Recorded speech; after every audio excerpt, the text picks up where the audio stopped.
This video is 6 minutes long. Reference books. The nature of poverty. The poverty trap.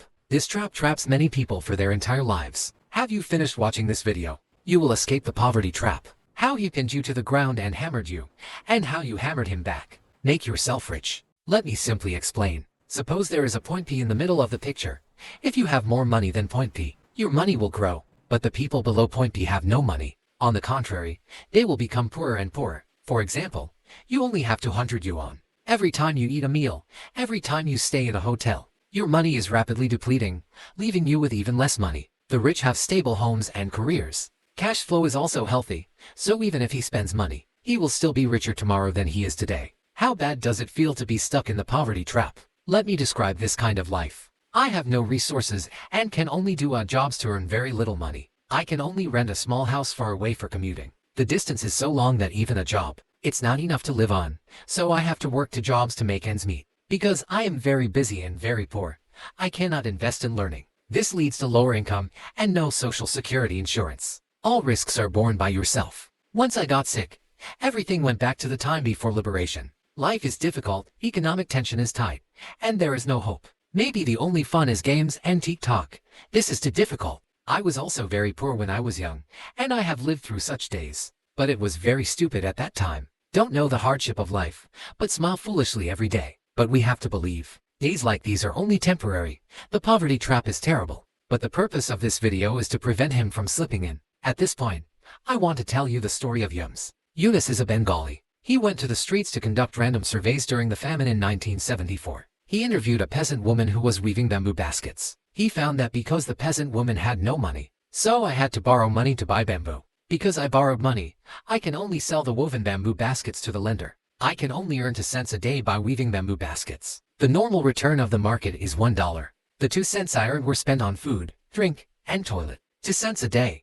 Nothing left. This is a vicious cycle. And Yunus found that if he gave this peasant woman $1, they can afford to buy the columns and sell them directly to the market. Earn $1 a day. This way he can get out of the poverty trap. This is a dollar that can make a hero. Many of you probably don't believe it. Are there people in this world who are so poor? In fact, let alone others, you can see that the average monthly salary of household B is over 10,000. In fact, there are many people who cannot afford to eat. This is the real China. How much is this fart? It's okay.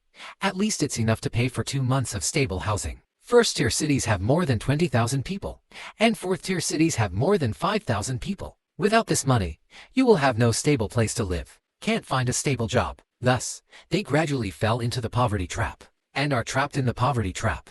People are becoming more short-sighted in the way they spend money. Many people will take it for granted that, when a person's income grows, he will first invest in himself. Let yourself learn more knowledge. Make more money, as if everyone can get out of poverty. But in reality, the opposite is true. People are starving to death in Africa every day. Experts went to the field to investigate and found that everyone in the local area agreed. The idea is that television is more important than food. Why would you save money to buy a TV when you're almost starving to death? Because life is too hard.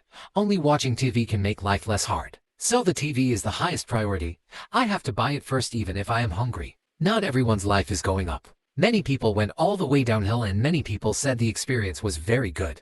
I will definitely not be a human being in my next life. Many countries donate money to Africa, but they didn't take the money to improve their lives. Instead, they spend money recklessly, spending it wherever they feel comfortable. Buy luxury goods, buy consumer goods, no savings, no insurance. Not educating children. The same is true for the lower class of black people in the United States. When I have a little money, I buy limited edition sneakers and iPhones for my children. Because still, the child usually has a hard life. Satisfying the child's vanity is the top priority. If we calculate it in proportion, most of the wealth of the poor is wasted by themselves. Let's do a little survey here. Those who have savings will be deducted 1, and those who live paycheck to paycheck will be deducted 2. 3. Those who have houses and cars. There is another phenomenon in Africa: funerals. The poorer the place, the more money a funeral costs. The author conducted a survey on the nature of poverty. Funeral costs can take up 40% of a family's annual income. For example, if you earn $100,000 a year, a funeral will cost $40,000. This ratio is too high.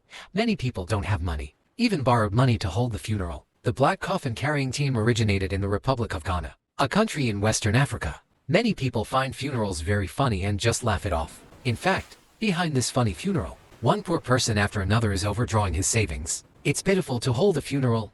The more serious the funeral is, the more difficult it is for the living. So, why do poor people spend money recklessly? Why can't we save or use rationally? How can we improve our lives through our children's education? All of this is caused by three things. The nature of poverty has been written in the book. They draw blood from the poor. It was found that the cortisol levels of poor people are always higher than those of ordinary people. What is cortisol? For example, if you see a blind bear running towards you in the wild, people with cortisol in their system can respond to fight or flight. People without cortisol in their bodies can only sit on the ground and wait for death. When the other domain is rocky, the satisfaction ability is greatly reduced. It could also be that your cortisol is too high. This thing can sometimes keep you alive. But in daily life, too much secretion is not good for the body. Normal people don't secrete too much. The exception is the poor, because the lives of the poor are full of risks. The poor are at risk of not having enough money to get vaccinated. Therefore, it is common for children to die prematurely or become seriously ill. Medical expenses are a lot of money.